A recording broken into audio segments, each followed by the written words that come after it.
quanto mais você busca de Deus, quanto mais você deseja pelo Senhor, mais Ele se revela a você, mais Ele te entrega. Quanto mais você buscar o Senhor, mais você vai encontrar dele. Por este motivo, busque a Ele. Porque se você buscar o Senhor, Ele vai se permitir ser encontrado por você. Vamos ler aqui Atos dos Apóstolos, capítulo 10. Diz assim: E havia em Cesareia um varão, por nome Cornélio, centurião da corte chamada italiana, piedoso e temente a Deus com toda a sua casa, o qual fazia muitas esmolas ao povo e de contínuo orava a Deus. Este, quase a hora 9 do dia, viu claramente numa visão um anjo de Deus, que se dirigia para ele e dizia: Cornélio. Este, fixando os olhos nele, muito atemorizado, disse: Que é, Senhor? E o anjo lhe disse: As tuas orações e as tuas esmolas têm subido para a memória diante de Deus. Pai, em nome de Jesus, neste momento, Senhor, nós queremos que o Senhor tome a direção desta palavra, que o Senhor fale ao coração dos teus servos que nos assistem aqui ou em suas casas, e manifeste a tua presença e fale, direcione, oriente ao coração desses homens e mulheres que estão aqui a receber da tua palavra. Nós te agradecemos em nome de Jesus, amém, e graças a Deus.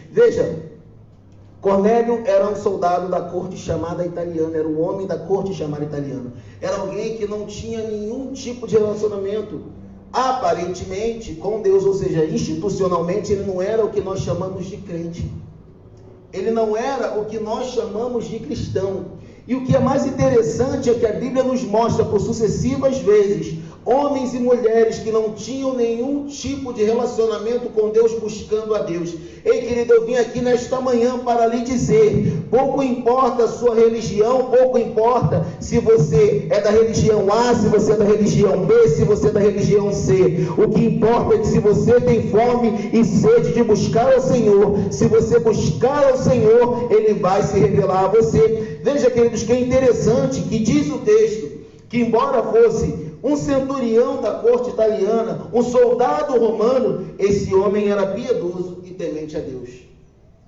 Ele temia a Deus. Ele sabia que Deus era o Deus de todo o céu e de toda a terra.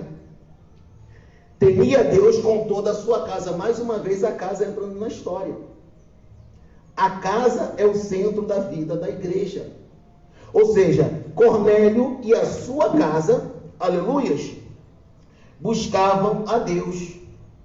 E ele fazia muitas esmolas ao povo e de continuar orava a Deus. A Bíblia vai nos dizer que a fé sem obras é morta.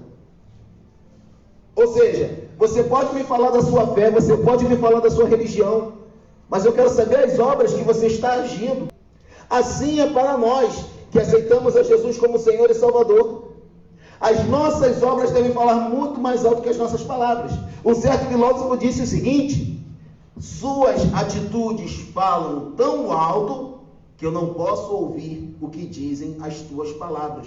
Ou seja, não precisa você sair por aí dizendo que é crente, não precisa você sair por aí dizendo que Jesus é o Senhor. É importante, mas antes de você dizer que Jesus Cristo é o Senhor da sua vida, as suas atitudes e as suas obras devem falar mais alto.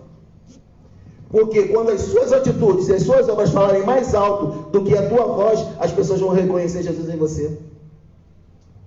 Um certo homem de Deus, do início da igreja, disse o seguinte: pregue o evangelho em todo o tempo. Se preciso for, use palavras. A maior pregação que nós realizamos é com a nossa vida. A maior pregação que podemos fazer é através do nosso testemunho, das nossas obras. Elas precisam ver a Jesus em nós, porque elas já estão cheias de religiosos, elas já estão cheias da religião, elas já estão cheias das promessas vazias da religião. Elas precisam ver Jesus em mim e em você. Essa deve ser a nossa oração: Senhor, se revela através de mim. Aleluias. E isso me leva a uma verdade muito importante. Muitas pessoas estão querendo se aproximar de Jesus, mas elas não se aproximam de Jesus pelas barreiras que nós mesmos colocamos. Nós estamos muitas vezes na situação daqueles homens que Jesus condenou, os fariseus. Vocês filtram um mosquito, mas engolem um camelo. Ou seja, vocês pegam as coisas menores da religião e condenam pessoas por aquilo. Mas vocês estão engolindo camelos, grandes coisas. Barreiras que nós implantamos são como as barreiras da religiosidade. Se você é crente e faz parte da minha religião, você está salvo. Se você não é crente, você não está salvo. Quando na verdade religião nunca vai dar céu ou salvação a quem quer que seja. A religião não faz a diferença nas pessoas. Por quê? Porque a religião é uma criação humana. Jesus veio dizer: eu sou o caminho, a verdade e a vida. Ninguém vem ao Pai se não for através de mim. Querido, a religião é uma criação humana. Ou seja, eu como homem criei uma religião, mas a religião de Deus, o religar-se de Deus e o homem é por meio de Jesus Cristo. Jesus disse: eu sou o caminho, a verdade e a vida. Vocês só vêm ao Pai se for por mim. Para ser salvo, para ir a Deus e passar a eternidade com Ele, somente por meio de Jesus. Não tem outro caminho. O mundo diz que todos os caminhos levam a Deus. Mentira. Não levam não. Não levam não. Mas nós estamos errando. Por que estamos errando?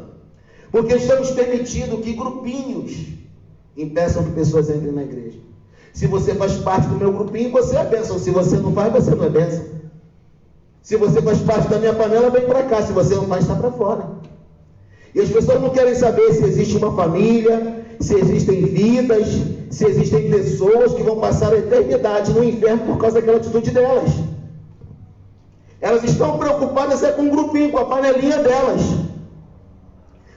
E essas pessoas estão impedindo pessoas de se aproximar de Jesus. Mas o que, pastor? Qual é outra barreira? Sentimento de superioridade. A gente acha que pelo fato de termos a Jesus, de termos a promessa da salvação eterna na nossa vida, a gente é melhor do que alguém. A gente não é. As pessoas, como eu disse anteriormente, precisam ver Jesus em nós. E para que elas vejam Jesus em nós, elas têm que ver a humildade, elas têm que ver amor, elas têm que entender que nós temos algo que pode transformar a vida delas. Mas, se o que nós mostramos para essas pessoas é soberba, é arrogância, é sentimento de superioridade, essas pessoas nunca mais vão querer saber de Jesus. Por quê? Porque para elas, todo crente vai ser assim. E aí, o príncipe desse século, que serve o entendimento daqueles que não creem, faz o que? Todo crente daquela forma. Todo crente é arrogante. Todo crente é isso, todo crente é aquilo. Querido, preste atenção. As pesquisas mostram que existe entre 40 e 50 milhões de evangélicos no Brasil. E existe o mesmo número dos ditos desigrejados. Pessoas que tiveram uma decepção com a religião, uma decepção com a igreja. Mas eu vim aqui te dizer neste dia que somente Jesus cura, somente Jesus salva, somente Jesus liberta. Quem vai trazer libertação à sua vida é a igreja. Quem vai trazer libertação à sua vida não é o homem. Quem vai trazer libertação à sua vida é o Senhor Jesus, porque somente Ele pode salvar a sua alma. Aleluias. Aleluias. Então muitas vezes nós impedimos as pessoas de se aproximarem de Jesus. Nós impedimos as pessoas de se aproximarem de Jesus. Mas eu tenho aprendido com a Bíblia que quando Deus quer fazer uma obra, uma igreja, um movimento avançar, a primeira coisa que Ele faz é tratar a religiosidade do líder. Sabe por que hoje eu venho pregar de bermuda, camiseta e de tênis? Bermuda não de calça, camiseta e tênis? Porque eu aprendi, quando eu comecei no Evangelho, que para você subir no altar de Deus, você tinha que estar de terno e gravata. Se você não tivesse de terno e gravata, você não podia subir. Entendo que roupa não dá céu para ninguém, mas quem é do céu sabe como se vestir, é verdade? É verdade. Você tem que ser uma pessoa prudente. Você não vai expor o seu corpo, que é a propriedade da sua esposa, a propriedade do seu marido, para outras pessoas, para outros homens ou para outras mulheres. Ok? Mas eles me disseram que, se eu não tiver de gravata, eu não prego. Olha que loucura. Então, a comunidade de renúncia vai renunciar muitos valores. E tudo que nós fazemos aqui é com uma mensagem. Nós não fazemos nada à toa. Muitas vezes, como agora há pouco, você vai ser levado ao limite. Aquilo que você cria vai passar a não ter valor. Por que isso? Porque Deus quer tratar a tua religiosidade, Deus quer tratar a minha religiosidade. Veja o que aconteceu com o apóstolo Pedro. Você conhece a história. Cornélio tem a visão de um anjo que fala com ele. Vai lá e chama Pedro. Ele está na casa de um homem chamado Simão, curtidor. E diz o texto bíblico que Pedro tem fome e quer comer. E ele vai ao terraço, enquanto o pessoal está fazendo a comida ali para ele comer, ele fica no terraço. E ali no terraço ele tem uma visão, que está sendo narrada aqui, versículo 10. E tendo fome, quis comer, Pedro. Enquanto lhe preparavam, sobreveio-lhe um arrebatamento de sentidos. E viu o céu aberto, e que descia um vaso como se fosse um grande lençol atado pelas 4 pontas, vindo para a terra, no qual havia de todos os animais quadrúpedes, répteis da terra e aves dos céus. E foi-lhe dirigida uma voz: levanta-te, Pedro, mata e come. Mas Pedro disse: de modo nenhum, Senhor, porque nunca comi coisa alguma comum e imunda. E segunda vez lhe disse a voz: não faças tu comum ao que Deus purificou. Nós estamos fazendo comum, nós estamos fazendo como coisa sem valor aquilo que Deus purificou. O que está acontecendo aqui? A religião de Pedro, o judaísmo, dizia que ele não poderia comer determinado tipo de animais chamados impuros, porque ele não se tornaria impuro, e ele não poderia adorar a Deus, ele não poderia buscar a Deus. Era isso que estava acontecendo. Deus dá a ele um arrebatamento de sentidos e uma visão, diz: mata e come. Tu não está com fome? Come aí. E a fome é um dos sentidos mais importantes da nossa vida. Por quê? Porque a fome te mantém alerta. A fome te mantém acordado. Já reparou como é ruim dormir com fome? Porque a fome te mantém acordado. A fome te mantém alerta. E isso vale para a sua vida. A partir do momento que você se torna satisfeito, a tendência é você dormir. Tu está satisfeito? Tu não precisa de mais nada. Então logo a tua tendência é dormir. E assim é para a vida cristã. É para a sua vida espiritual. Quando você não tiver mais nenhum tipo de desejo, quando você não tiver mais nenhum tipo de objetivo, a tua tendência vai ser espiritualmente dormir. E Deus fala para Pedro: mata e come. Mata e come, porque a sua religiosidade está impedindo pessoas de se aproximarem de mim. Mata e come, Pedro. Ah, não, eu não vou comer não, Senhor, porque eu nunca comi nada que é imundo. Eu nunca me juntei com pessoas que não sejam crentes. O que eu estou dizendo aqui é que você tem que estar no meio daqueles que não têm a Jesus para que você possa influenciar. Jesus vivia no meio do povo. O primeiro milagre que Jesus operou foi em uma festa de casamento, não foi dentro de uma igreja. E Jesus certa vez pergunta aos fariseus: quem de vocês me convence de pecado? Eu estou no meio de vocês, mas quem de vocês me influencia a pecar? Nós precisamos ir ao mundo para influenciar e não para sermos influenciados. As pessoas precisam saber que nós temos a Jesus sim, e que nós fazemos a diferença. Quando eu e você fizermos a diferença, elas vão entender: para ter alguma coisa ali que ele tem que eu também preciso ter.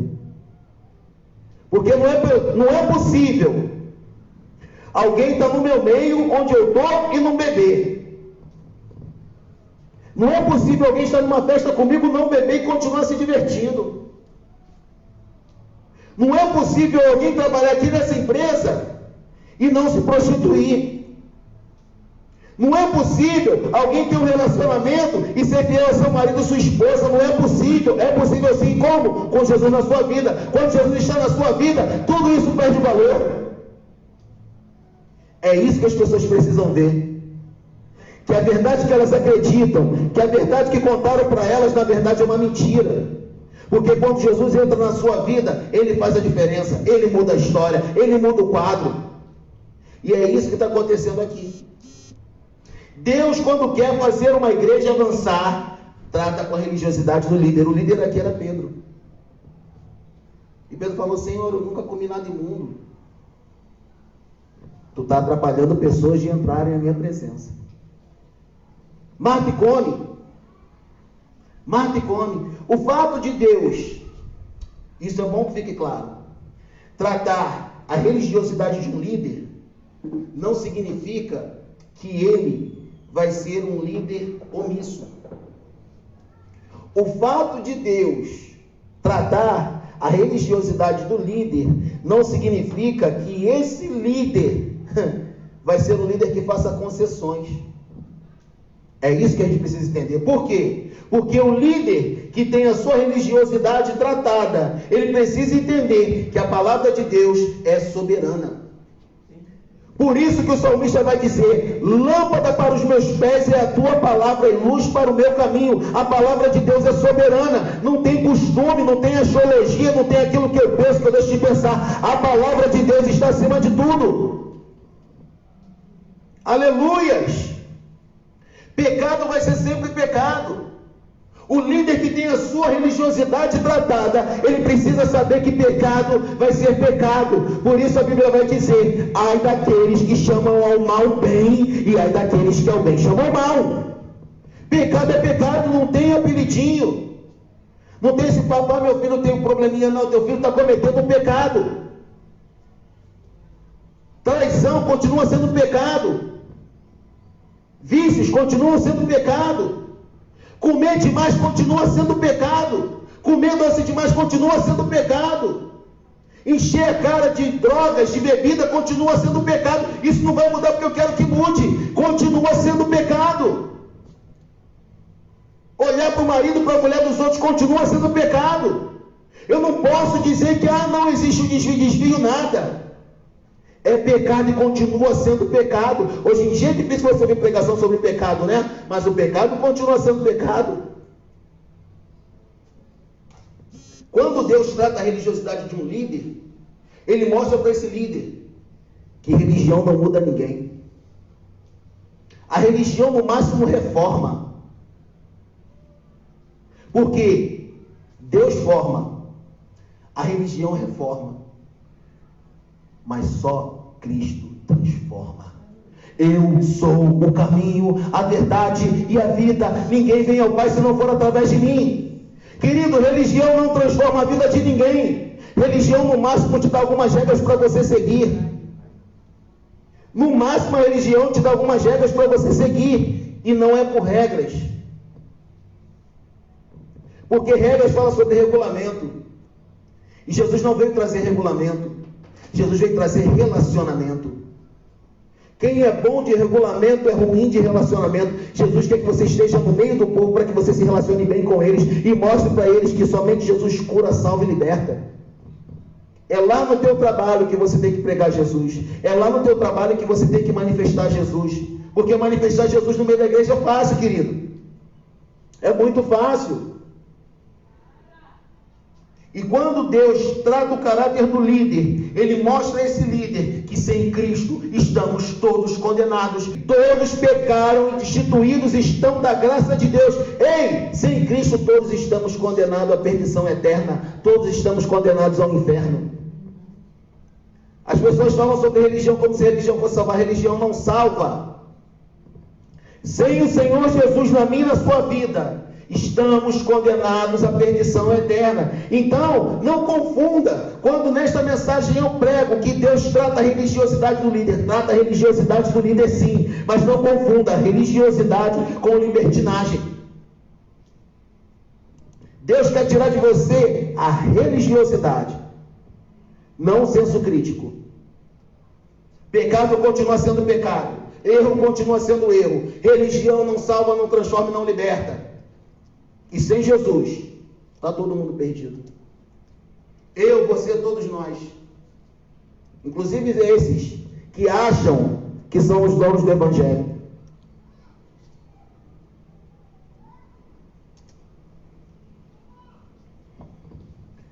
Muitas vezes, queridos, Deus vai enviar a mim e a você pessoas que nós não queremos receber, pessoas que nos confrontam. Olha o que diz aí o versículo 19. E pensando Pedro naquela visão, disse-lhe o Espírito. Disse-lhe quem? O Espírito. O Espírito lhe disse: 3 varões te procuram. Levanta-se, então, desce e vai com eles, não duvidando, porque eu os enviei. Aí é que está, querido.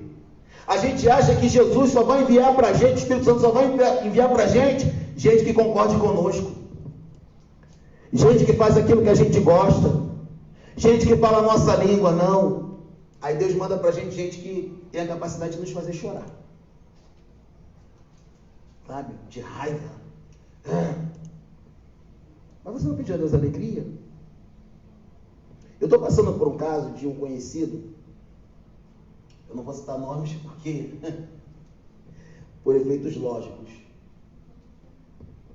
mas esse cidadão me irrita. Me irrita. Sabe o que é me irrita? Me irrita. Eu não sei se alguém já passou por alguém assim nesse caso.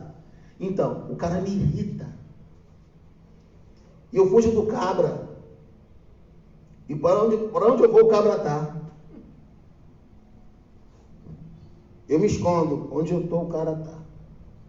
Aí o cara fala comigo uma vez no telefone: Pai do Senhor, pastor, tudo bem? Graça e paz, como é que o senhor está? Aí daqui a 5 minutos, ele me liga: Pai do Senhor, pastor, tudo bem? Como é que o senhor está? Aí daqui a pouco: Pai do Senhor, pastor, tudo bem? Como é que o senhor está? Eu falei: meu Deus do céu. Então, o cabra está te irritando. Aquela pessoa está te irritando, está te tirando a paciência, você não sabe. Levanta-te, pois, desce e vai com eles, não duvidando, porque eu os enviei.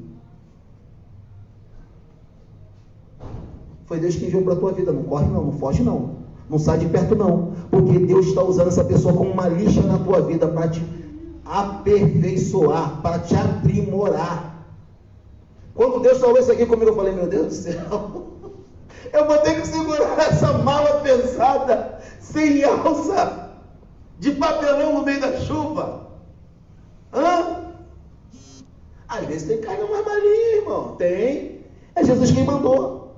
Pedro não queria ir com esses caras, não. Afinal de contas, não eram crentes, eram romanos.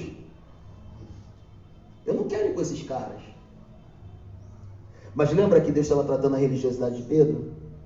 Aí o Espírito Santo veio para ele e fala assim: ó, pode ir com eles, porque quem enviou fui eu. Essa pessoa que mais te irrita, te traz problema, foi Deus que enviou para você, porque você precisa dessa pessoa para você ser aprimorado, para você ter seu caráter tratado, para Deus aprimorar a mim e a você. É por isso que Deus mandou. Como minha esposa, a pastora Patrícia, fala: tem malas que tu vai carregar pro resto da tua vida. Tem ovelhinha que tu vai carregar pro resto da tua vida. Teu pai é chato, tua mãe é chata, teu filho é chato, é pro resto da tua vida, porque não é tu quem escolhe, quem enviou foi o Espírito Santo. Não é você quem escolhe. Servir a Deus é mole, né? Vai. Tem gente que a gente queria ver longe e Deus não tira. Até que a gente aprenda a conviver com essa pessoa, até que a gente aprenda a lidar com essa pessoa, Jesus vai deixar lá. Ai, Senhor, muda fulano, que não sei o que fulano vem entender. Muda fulano. Aí Deus: não, eu estou usando fulano para mudar você, quem tem que mudar é você. Porque quando você mudar, fulano vai ser mais um problema para você. E eu estou pregando é para mim, irmão. que eu estou passando por isso. Deus está usando pessoas para mudar você, né? Essa pessoa não vai mudar, quem tem que mudar é você. Porque no dia que você mudar, essa pessoa vai passar a não ser mais um problema para você. Ela não vai ser mais um problema para você. É simples assim. Vamos lá, versículo 20. Levanta-te, pois, e desce, e vai com eles, não duvidando, porque eu os enviei. Foi o Espírito Santo quem mandou para a tua vida. Atura ou surta? O Espírito Santo quem mandou. Não adianta. Vai deixar de ser pai, vai deixar de ser mãe, vai deixar de ser filho, vai deixar de ser... Não vai. Não vai. Irmão, se tem uma coisa que me irrita a hipocrisia, falsidade. E muitas vezes Deus me deixa pertinho de gente hipócrita e falsa. Deus muda, não, eu quero mudar você, fica aí nesse meio. É aí que eu vou te tratar. Versículo 21. E descendo Pedro para junto dos varões que lhe foram enviados por Cornélio, disse: sou eu a quem procurais. Versículo 23. Então, chamando-os para dentro, os recebeu em casa.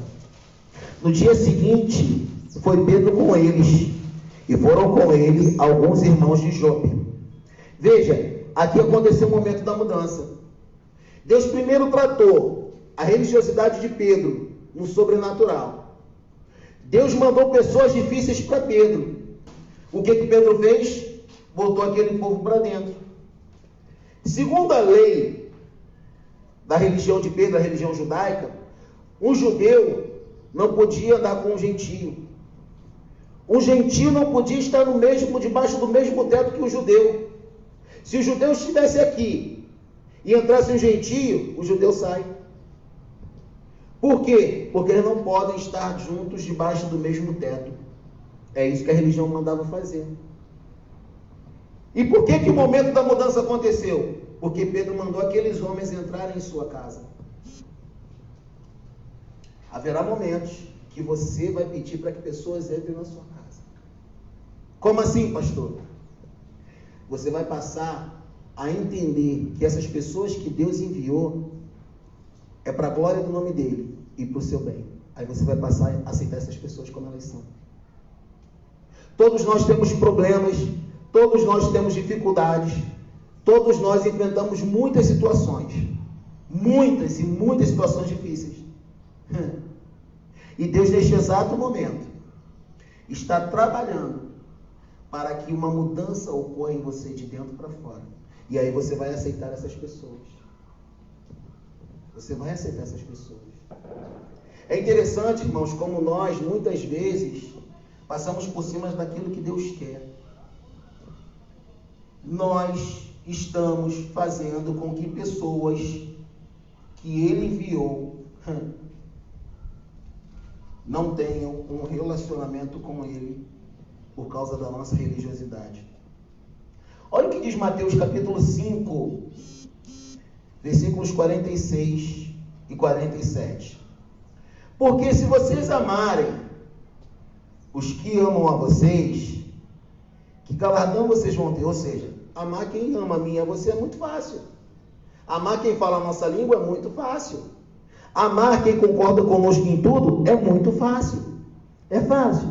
Aí Jesus pergunta: que recompensa vocês têm? Não fazem os publicanos o mesmo? No mundo, você só ama quem te ama. No mundo, você só anda com quem concorda com você. Não é verdade? Versículo 47. E se saudardes unicamente os vossos irmãos, o que fazeis demais? Não fazem os publicanos também assim? Preste atenção. Se saudardes apenas os vossos irmãos, tem crente que não fala com espírita. Tem crente que não fala com budista. Por quê? Porque ele se acha demais. Ele acha que ele é a última Coca-Cola do deserto. Irmãos, o fato de você falar com alguém que é de uma outra religião não vai mudar o teu caráter nem aquilo que você crê, não. Repito o que eu falei no início da mensagem. Você é enviado a essas pessoas para influenciar, não para ser influenciado. É isso que a gente entendeu aí. Jesus pergunta, se você só fala com teu irmão, está fazendo o que demais?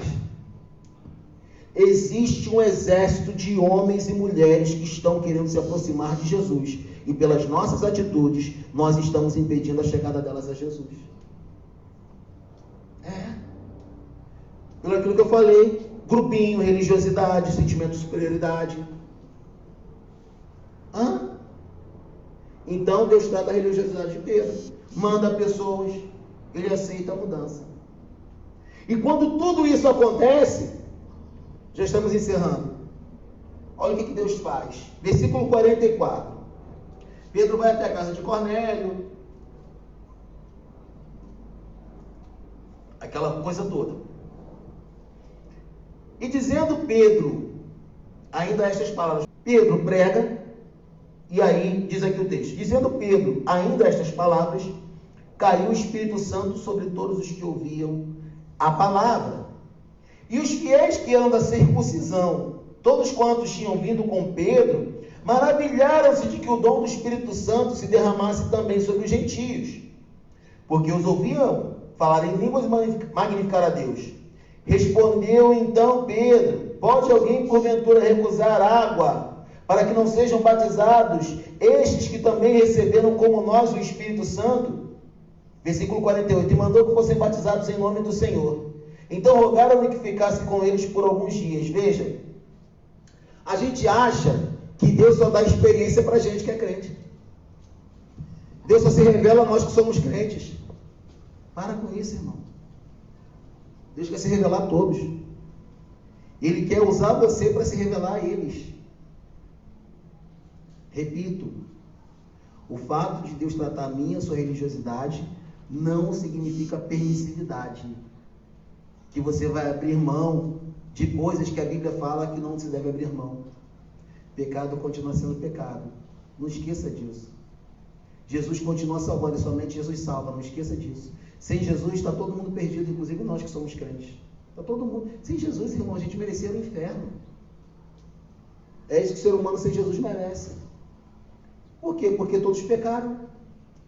E todo pecado merece uma punição que Jesus recebeu lá na cruz por mim e por você. A minha diferença para aquele que não tem Jesus como Senhor e Salvador é que eu recebi o perdão dos meus pecados na cruz. E ele não recebeu ainda, porque ele ainda não teve essa revelação. Mas eu e você já tivemos. Então a gente precisa entender isso. O Espírito Santo não é só para um grupo. Não, o Espírito Santo só batiza quem fala em língua. Mentira! Mentira! Não cabe isso aqui, mas é mentira. Ok? O Espírito Santo veio para nos capacitar, para nos encher.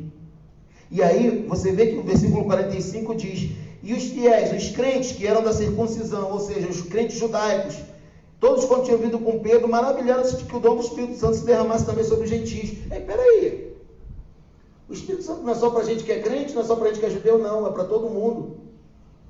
Por quê? Porque o início da história, quando nós entrarmos nas casas, quando nós pregarmos o Evangelho, a obra vai ser feita.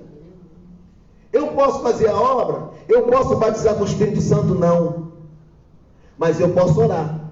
Eu posso ir às casas para ensinar. Porque ensinar e discipular não é prerrogativa do pastor, é de todo crente. A gente está orando pelas pessoas por quê? A gente quer buscar aquelas pessoas. Se elas não abrem as casas dela para nós, nós abrimos a igreja para elas, podem vir. Esteja conosco no domingo que vem aqui. Estamos em Uaíba, no Rio de Janeiro. Ou seja, o Espírito Santo não é prerrogativa exclusiva de religião nenhuma. Porque Deus não é crente, Deus não é evangélico, Deus não é católico, Deus não é budista, Deus não é nada disso, Deus é Deus. O Espírito Santo é o Espírito Santo. E mais ainda, Pedro mandou batizar aqueles que foram batizados com o Espírito Santo. Aí, na nossa sabedoria convencional, não. A pessoa só é batizada com o Espírito Santo depois que for batizada nas águas. A Bíblia está dizendo aqui o contrário. Cornélio e sua casa foram batizados primeiro com o Espírito Santo, depois foram batizados nas águas. E agora? E agora? Então, Deus está tratando com a religiosidade do seu povo. Você pode entrar. Esse é o tema da mensagem. Você pode entrar. Você pode entrar à casa do seu pai. Seu pai quer trazer salvação à sua vida, quer trazer transformação à sua vida, quer trazer mudança de vida a você. Pregaram o evangelho para nós exclusivista. O evangelho onde apenas alguns tinham direitos, onde apenas alguns podiam participar e os outros não. Mas Jesus veio quebrar essa religiosidade toda. Juventude, quiser vir aqui de bermuda, pode vir. Pode vir de bermuda, não tem problema nenhum com isso. Tu não vai entrar sem camisa, né? Que é uma questão de respeito. Mas de bermuda, chinelo, pode vir. É melhor tu estar aqui de bermuda e chinelo que tu estar no botequim de bermuda e chinelo. Então pode vir, não tem esse negócio comigo. Aqui na comunidade de Renúncia não tem isso. Amém?